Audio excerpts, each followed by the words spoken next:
Taman Anggur Negeri Perlis adalah sebuah destinasi pelancongan yang menarik dan meningkat popular masa kini. Taman ini terletak di pusat pertanian Bukit Bintang, iaitu kira-kira 10 km dari Bandar Kanga. Taman ini telah berjaya menjadi pemangkin pada sektor pelancongan Negeri Perlis, di mana Jabatan Pertanian Negeri Perlis telah diberi tanggungjawab oleh kerajaan negeri untuk menyelia dan menguruskan taman ini.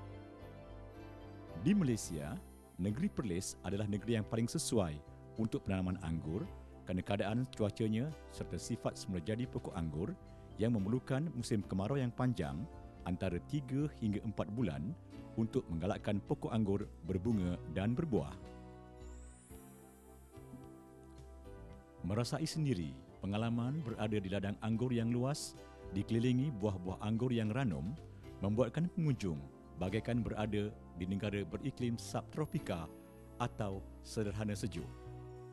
Ini satu pengalaman yang sungguh menyeronokkan dan tidak harus dilepaskan.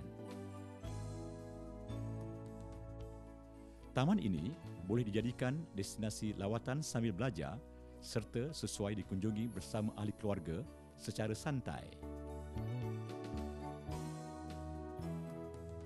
Antara variety yang terdapat di sini ialah IAC, Black Queen, Black Opal,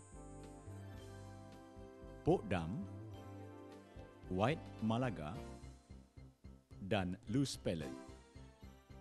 Bagi mereka yang ingin mencuba untuk menanam seedi anggur di laman rumah sebagai lanskap kediaman, mereka boleh membeli anak pokok anggur di taman ini.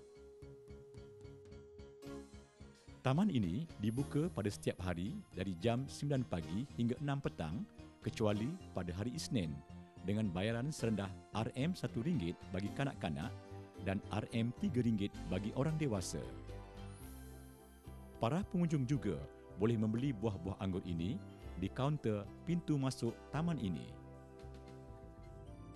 Untuk keterangan lanjut bagi mereka yang berminat ke Taman Anggur Perlis ini, boleh berhubung terus dengan Jabatan Pertanian Negeri Perlis, Unit Taman Anggur menerusi talian 04 977 0433.